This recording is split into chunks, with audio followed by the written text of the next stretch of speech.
በአንገታችን ላይ 3 አይነት ቀለም ይታሰራል፣ ጥቁር፣ ነጭ፣ ቀይ። ጥቁሩ የአብ፣ ነጩ ደግሞ የመንፈስ ቅዱስ፣ ቀዩ ደግሞ የወልድ ምሳሌ ነው። እንግዲህ ጥቁሩ ወደ ኢየሱስ ክርስቶስ በሌሊት መጣ ይላል። ከውሃና ከመንፈስ ቅዱስ ካልተወለደ በቀር የእግዚአብሔር መንግስት መግባት አይችልም ብሎ ነገረው ማለት ነው። ከክርስቶስ ጋር አንድ ትሆኑ ዘንድ የተጠመቃችሁ ይላል። የምንጠመቀው ከክርስቶስ ጋር አንድ ለመሆን እንደሆነ ሲያስረዳ የተጠመቃችሁ ሁሉ ክርስቶስን ለብሳችሁታል አለ።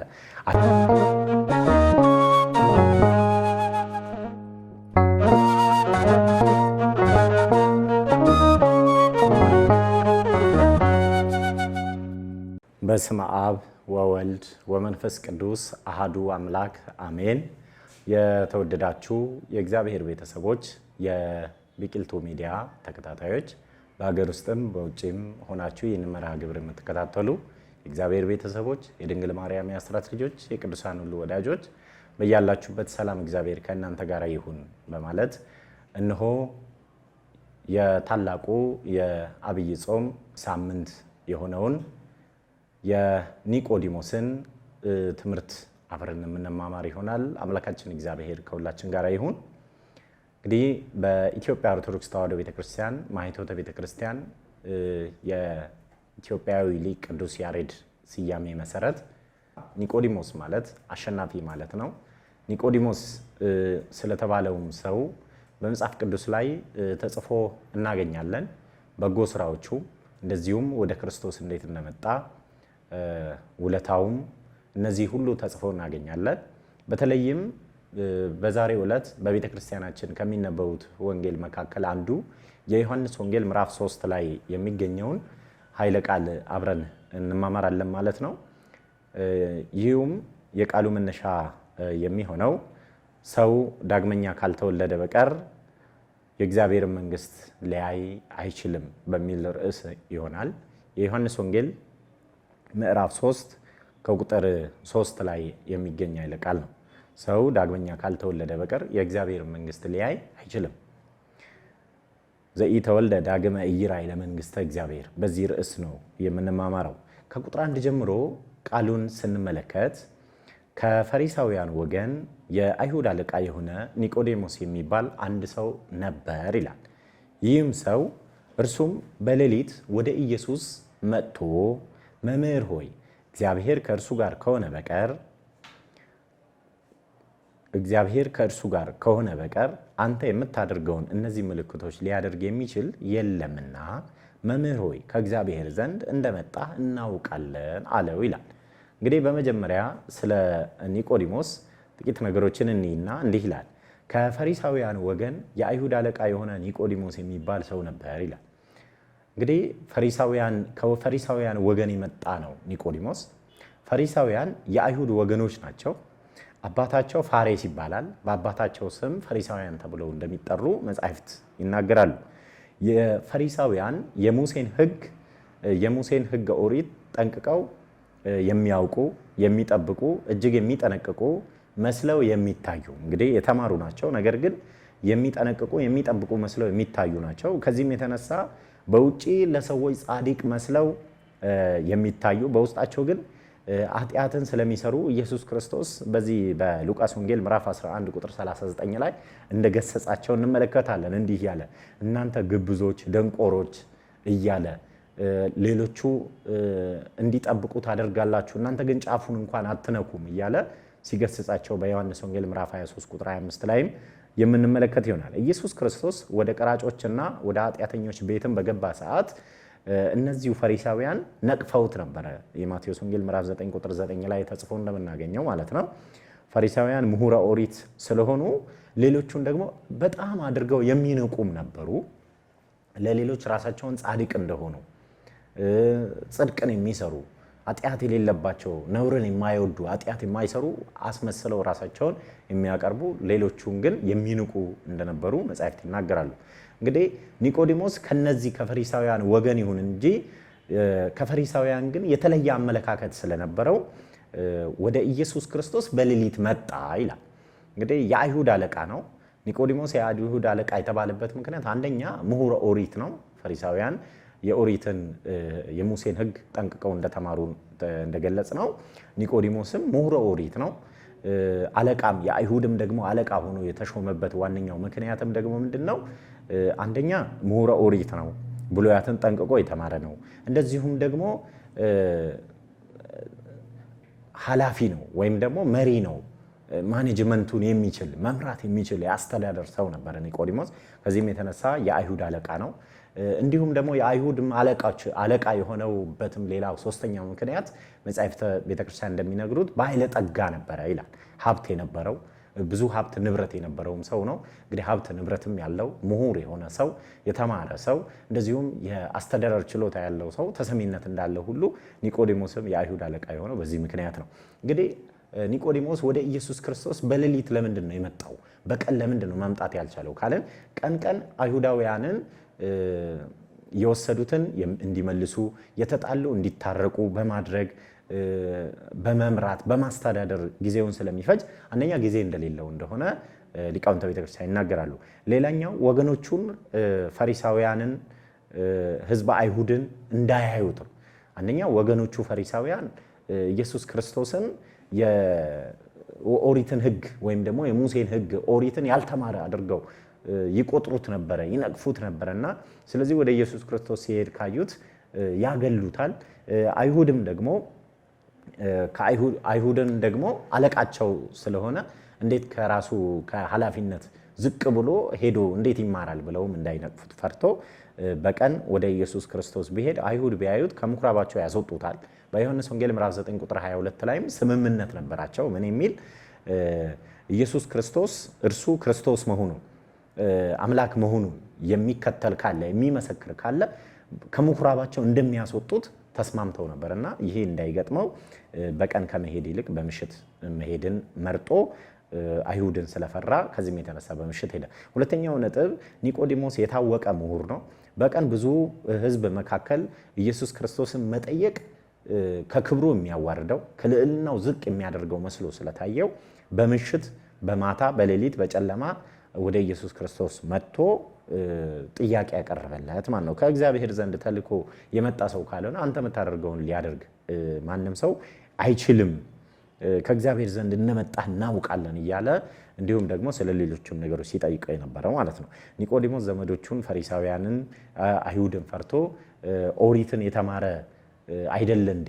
እንዴት የተማረ ሆኖ ዝቅ ብሎ ይማራል ብለው እንዳይንቁትም ስለፈለገ በጨለማ ሄደ። እንዲሁ ደግሞ አባቶቻችን እንደሚሉት የማታ ልብ ክት ነው። ስለዚህ ማታ የተሰማ ነገር ከልብ አይጠፋም፣ የማታ ትምህርትም ከልብ ይያዛል እንደሚባል በአእምሮ ያድራል በልብ ይያዛል ስለሚባል በምሽት መሄዱን የመረጠው። እንዲሁ ደግሞ ኒቆዲሞስ የተማረው ኦሪት ነው፣ ምሁረ ኦሪት ነው። ነገር ግን ስለ ክርስቶስ የሚያውቀው እውቀት አልነበረውም፣ ስለ አዲስ ኪዳን፣ ስለ ወንጌል። ስለዚህ ወደ ብርሃንም ነው የመጣው። ኑ እናንተ እሱ በብርሃኑ ኑ በብርሃኑ ተመላለሱ እንደተባለው ወደ ብርሃን ነው የመጣው። በጨለማ ይምጣ እንጂ ብርሃኑ ወደ ሆነው ክርስቶስ። ምክንያቱም አነ ውእቱ ብርሃኑ ለዓለም እመኑ በብርሃኑ ብሎ ማቴዎስ ወንጌል ምዕራፍ 5 ቁጥር 13 ላይ እንደተናገረው ወደ ብርሃን ወደ ሆነው ወደ ክርስቶስ መጣ። ብርሃንን የማይወዱ ሰዎች ስራቸው እንዳይገለጥ ስለሚፈልጉ ወደ ብርሃን አይመጡም ማለት። አዎ ኒቆዲሞስ ግን ብርሃን ወደ ሆነው ወደ ክርስቶስ መጣ። ሲመጣ ታዲያ ምን አለ? በአይሁዳውያን ወይም ደግሞ በባህላቸው ሰውን ማመስገን፣ ትልቅ ሰውን ማመስገን በአይሁድ ዘንድ ልማዳቸው ባህላቸው ነውና ኒቆዲሞስ ጌታችን ኢየሱስ ክርስቶስን በማመስገን ጀመረ። ምን ብሎ? አንተ የምታደርገውን የሚያደርግ ሰው የለም ከእግዚአብሔር ዘንድ የተላከ ካልሆነ በቀር ብሎ በምስጋና ጀመረ። እንግዲህ ኒቆዲሞስ ይህን በዚህ ንግግር ውስጥ ኢየሱስ ክርስቶስ ከእግዚአብሔር የተላከ ተልኮ እንደመጣ አስቧል ወይም ተረድቷል።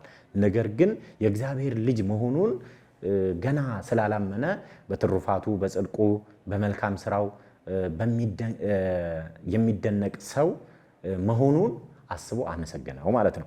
እንግዲህ ጌታችን ኢየሱስ ክርስቶስ ለኒቆዲሞስ ያቀረበው ጠንከር ያለ ትምህርት ነው። ምክንያቱም አጥንት ለሚግጥ ወተት ለሚጠጣ ደግሞ አጥንት አይሰጥምና እንደየመጠኑ እንደየአቅሙ እንደየችሎታው እንደ ውሎው ነው ሰው ትምህርት የሚሰጠውና ጌታችን ኢየሱስ ክርስቶስ በምን ጀመረ?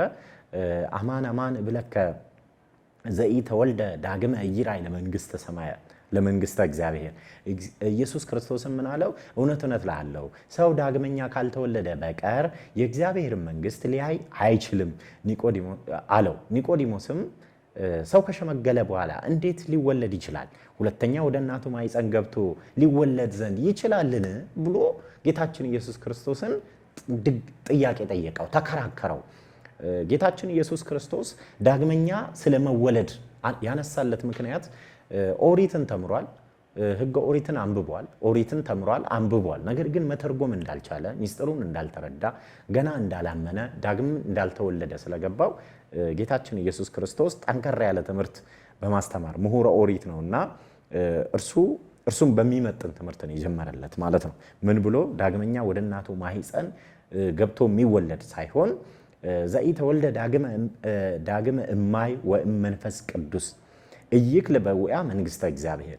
እውነት እውነት እልሃለሁ ሰው ከውሃና ከመንፈስ ካልተወለደ በቀር ወደ እግዚአብሔር መንግስት ሊገባ አይችልም ማለት ነው። አሁን ዳግመኛ መወለድ እንዳለበት ከነገረው በኋላ ከምን መወለድ እንዳለበት ሲነግረው ምን አለው?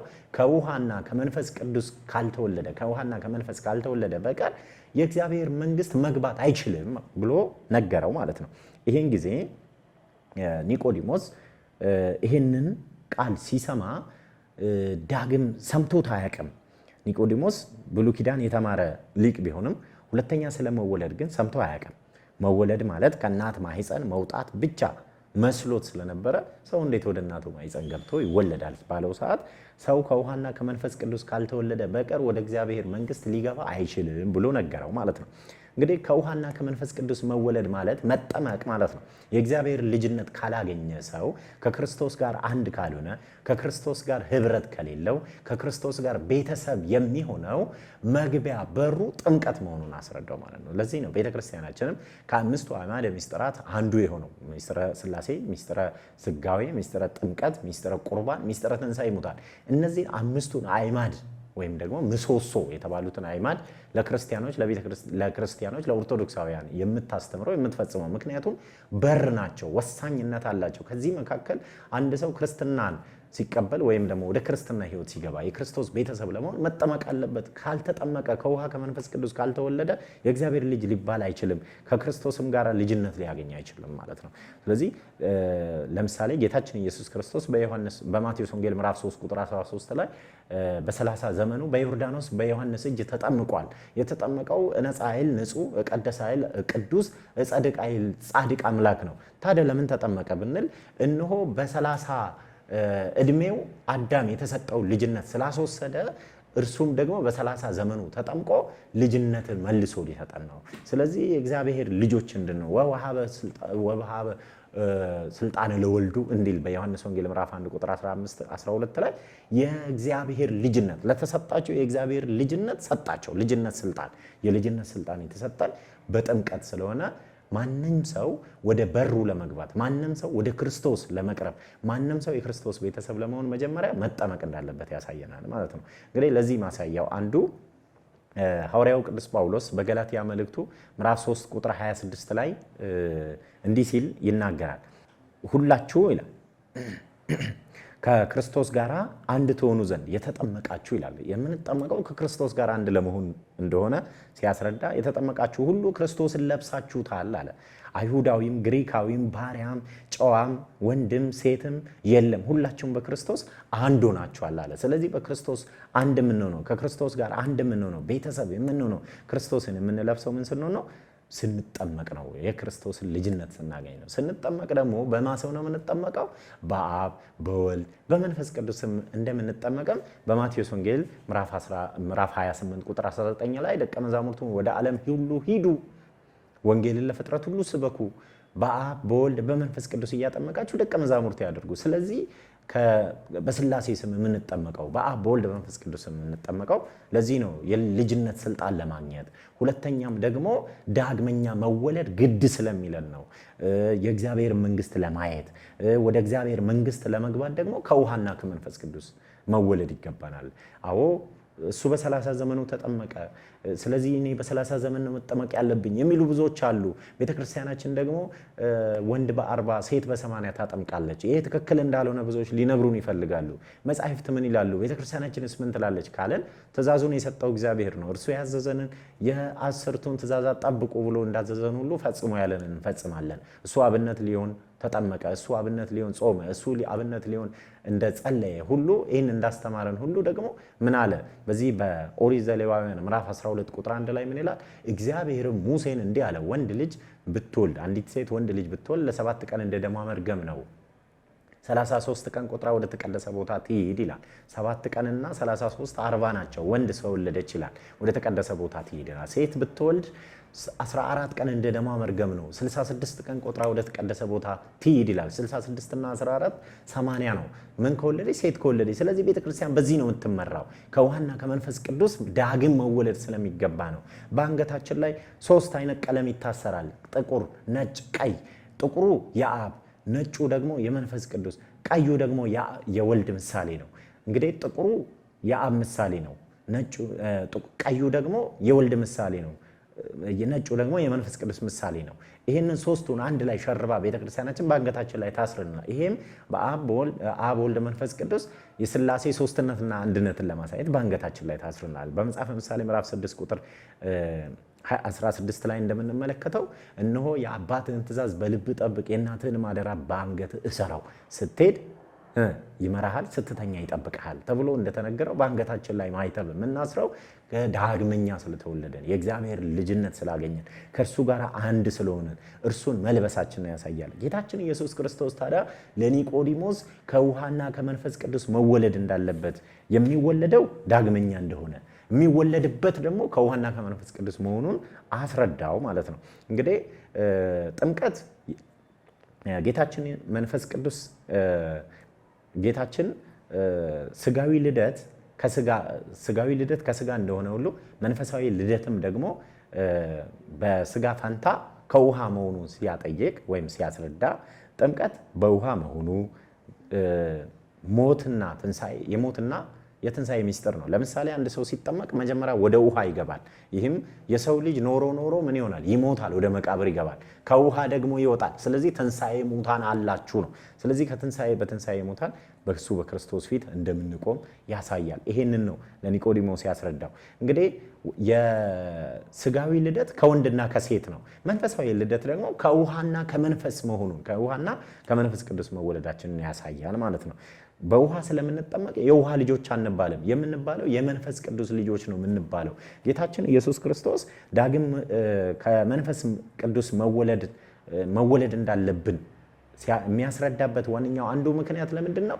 እርሱ በግብረ መንፈስ ቅዱስ ስለተወለደ እኛም ደግሞ ከመንፈስ ቅዱስ መወለድ እንደሚጠበቅብን ጌታችን ከመንፈስ ቅዱስ የተወለዳችሁ ተከታዮቼ ወዳጆቼ ትሆናላችሁ ብሎ ነግሮናል ማለት ነው። ስለዚህ ከዚህ የተነሳ ስጋዊ ልደት ከስጋ እንደሆነ ሁሉ መንፈሳዊ ልደትም ደግሞ በስጋ ፈንታ ከውሃ መሆኑን ለኒቆዲሞስ አስረድቷል። ኒቆዲሞስ እንግዲህ ምሁረ ኦሪት ነው።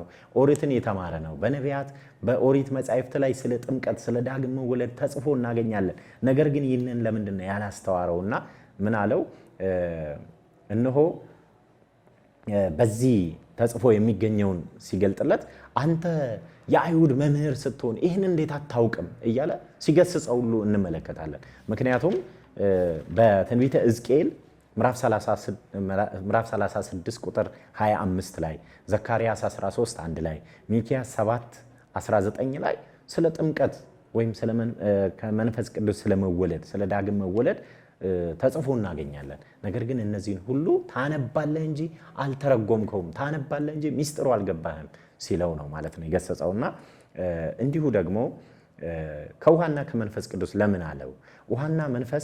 ውሃና መንፈስ ህብረቱ የተጀመረው ገና ዓለም ሲፈጠር በመጀመሪያ ቀን ነው። ይህም በኦሪት ዘፍጥረት ምዕራፍ 1 ቁጥር 2 ላይ የእግዚአብሔር መንፈስ በውሃ ላይ ሰፎ ነበረ ይላል። በውሃ ላይ መንፈስ ቅዱስ ደግሞ እንደሚወርድ ይህን ማጠየቅ ጌታችን ኢየሱስ ክርስቶስ ሲጠመቅም መንፈስ ቅዱስ በርግብ አምሳል ወረደ ይላል። ስለዚህ መንፈስ ቅዱስ በውሃ ላይ እንደሚወርድ ማሳያ ነው። ሌላው በሃይማኖተ አበው ምዕራፍ 87 ቁጥር 16 በገጽ 276 ላይ ሊቁ የአንጾኪያው ሊቀ ጳጳስ ሳዊሮስ ሲናገር እንዲህ ይላል። ዋህሎ መንፈስ ቅዱስ ይጼልል መልዕልተ ማይ እምቅድመ ዝንቱ ግብ ዘተፈጸመ በእንቲአነ በጥበብ ወስርዓት ይላል። በጥበብ በስርዓት ስለ እኛ ከተፈጸመው ከዚህ ስራ ወይም ከጥምቀት አስቀድሞ መንፈስ ቅዱስ በውሃ ላይ ይሰፍ ነበር ይላል። ስለዚህ መንፈስ ቅዱስ በውሃ ላይ እንደሚያርፍ ያጠይቃል። ለዚህ ነው እንግዲህ አባቶቻችን በውሃው ላይ በንጹህ ውሃው ላይ ስርዓተ ቅዳሴውን አድርሰው ቅባ ሜሮኑን አድርገው በመስቀል ባርከው በላያችን ላይ ሲያፈሱ ወይም ሲያጠምቁን በሚታይ ውሃ በማይታይ መንፈስ ቅዱስ እንጠመቃለን ማለት ነው። የመንፈስ ቅዱስም ልጆች እንሆናለን። ሕዝቅኤልም ለዚህ ነው በትንቢቱ በምዕራፍ 36 ቁጥር 25 ላይ ምን ይላል? ጥሩ ውሃ ረጭባችኋለሁ፣ እናንተም ትጠራላችሁ፣ ከርኩሰታችሁ ሁሉ ከጣዖቶቻችሁ ሁሉ አጠራችኋለሁ፣ አዲስ ልብ እሰጣችኋለሁ፣ አዲስ መንፈስን በውስጣችሁ አኖራለሁ ይላል። ስለዚህ ማንም ሰው የሆነ ቦታ ቆይቶ የሆነ ሃይማኖት ውስጥ ቆይቶ ሌላ ቦታ ኖሮ ተመልሶ ወደ ተዋህዶ ሃይማኖቱ ሲመጣ ወደ ኦርቶዶክስ ተዋህዶ ሃይማኖት ሲመጣ ቤተክርስቲያን መጀመሪያ የምታደርገው ምንድነው? አስተምራ ለጥምቀት ታቀርበዋለች። ይጠመቃል። የመንፈስ ቅዱስ ማደሪያ ይሆናል። ዳግመኛ ይወለዳል። ማንም ሰው ዳግመኛ ካልተወለደ ካልተጠመቀ ደግሞ የእግዚአብሔርን መንግስት ሊያይ እንደማይችል አስረድቷል። ስለዚህ ጌታችን ቀጥሎ ምን አለ? ከስጋ የተወለደ ሁሉ ስጋ ነው፣ ከመንፈስ የተወለደ ደግሞ መንፈስ ነው ይለዋል። ይሄ ማለት በስጋዊ አይን የሚታይ የሚዳሰስ ግዙፍ የሆነውን ስጋዊ ልደት ስንወለድ የልደታችን ገጽታ ስጋዊ ነው። ምክንያቱም ከስጋዊ ወላጆቹ የተወለደ ሰው ወላጆቹን ይመስላል፣ ስጋን ነው የሚመስለው። እንግዲህ አጥንቱ፣ ቆዳው፣ ስጋው፣ ደሙ፣ ገጽታው በአጠቃላይ ይሄ ሁሉ ሰብአዊ ባህሪ ወይም ስጋ ነው የሚያሳየው እንጂ መንፈስ አይደለም። ከመንፈስ የተወለደ መንፈስ ነው ማለቱ ደግሞ በአይናችን ከማናየው ከረቂቅ መንፈስ ቅዱስ ስንወለድ የልደታችን ገጽታ አይታይም። ከረቂቅ መንፈስ ቅዱስ ነው የምንወለደው ማለት ነው። መንፈስ ቅዱስ በስጋዊ አይን የማይታይ ረቂቅ ስለሆነ ስንወለድ ማየት አይቻልም ማለት ነው። በምናየው ውሃ የማናየው መንፈስ ቅዱስ በላያችን ላይ ያድራል ማለት ነው። ጌታችን ታዲያ ምን አለው? ንፋስ ወደሚወደው ይነፍሳል፣ ድምፁን ትሰሙታላችሁ፣ ነገር ግን ከወዴት እንደሆነ አታውቁም እያለ ለኒቆዲሞስ ሲያስረዳው ሲነግረው እናያለን። እንግዲህ ይሄ ኒቆዲሞስ በሚያውቀው ነገር እንደገናም ደግሞ ትምህርቱ አብሮ በሚሄድ ነገር ምሳሌ የመሰለ ማስተማር ልማዱ ነውና ጌታችን ለኒቆዲሞስ ንፋስ ከወዴት እንደመጣ አታውቁም፣ ንፋስ ወዴት እንደሚነፍስ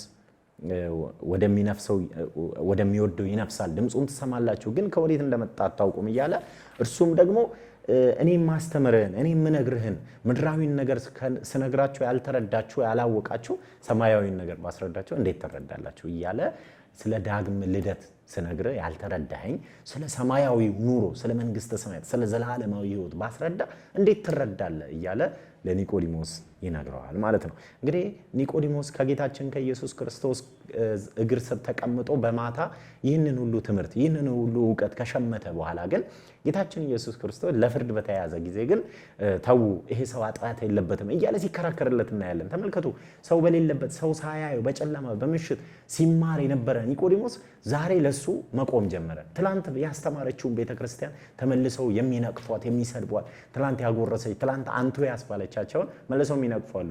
ኒቆዲሞስ ግን ውለታውን ሳይረሳ ምን አለ? ተው አለ።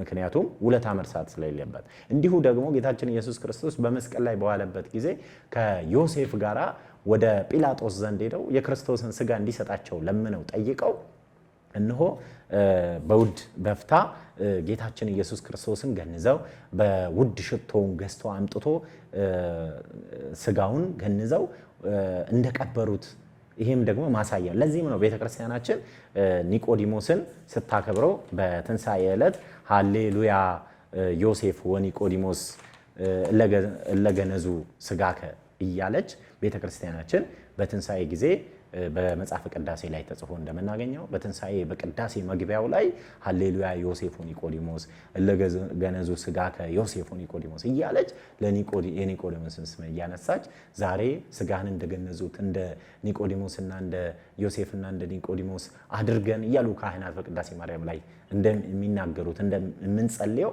የዚህ ውለታ ነው ማለት ነው። ስለዚህ ክርስቲያኖች ሁላችን ከኒቆዲሞስ የምንማረው ወደ ቤተ ክርስቲያናችን መተን ምሁርም ብንሆን ባለሀብት ብንሆን ባለስልጣን ብንሆን ነገ መሞታችን አይቀርም። ነገ ለፍርድ በክርስቶስ ፊት መቆማችን ስለማይቀር ቁጭ ብለን ዝቅ ብለን ወንጌልን ሰምተን ከኃጢአት ተመልሰን ንስሐ ገብተን ለስጋው ደግሞ ራሳችንን ማብቃት ይገባናል። መንፈሳዊ ትሩፋት መንፈሳዊ ስራዎችን ማብዛት ይኖርብናል። ዳግመኛ ያልተወለድን ከቤቱ የራቅን ያልተጠመቅን በ40 በ80 ልጅነትን ያላገኘን ደግሞ ወደ እውነተኛው መንገድ እንምጣ። ከጣዖታችሁ ትነጻላችሁ፣ ከርኩሰታችሁ ትነጻላችሁ። እነሆ አዲስ ልብ አዲስ መንፈስ እሰጣችኋለሁ ብለዋልና አዲስ ልብና አዲስ መንፈስ እንዲኖረን ወደዚህ ወደ ዳግመኛ ልደት ወደ ሆነቿ ዳግመኛ ልደት ወደሚሰጥባት ወደ ቅድስት ቤተክርስቲያን መተን ልጅነትን አግኝተን የእግዚአብሔር ልጅነት ኖሮን ከእርሷ ጋር ለዘላለም እንድንኖር መድኃኔዓለም ክርስቶስ ሁላችንን የሚርዳን ከኃጢአት ተጠብቀን ንስሐ ገብተን ስጋውን በልተን ደሙን ጠጥተን የመንግስቱ ወራሾች መድኃኔዓለም ክርስቶስ ሁላችንን የሚያደርገን ያስተማረን የመከረን የገሰጸን የአባቶቻችን አምላክ ስሙ የተመሰገነ ይሁን። ይቆየን። በቃናል። ስብሐት ለእግዚአብሔር።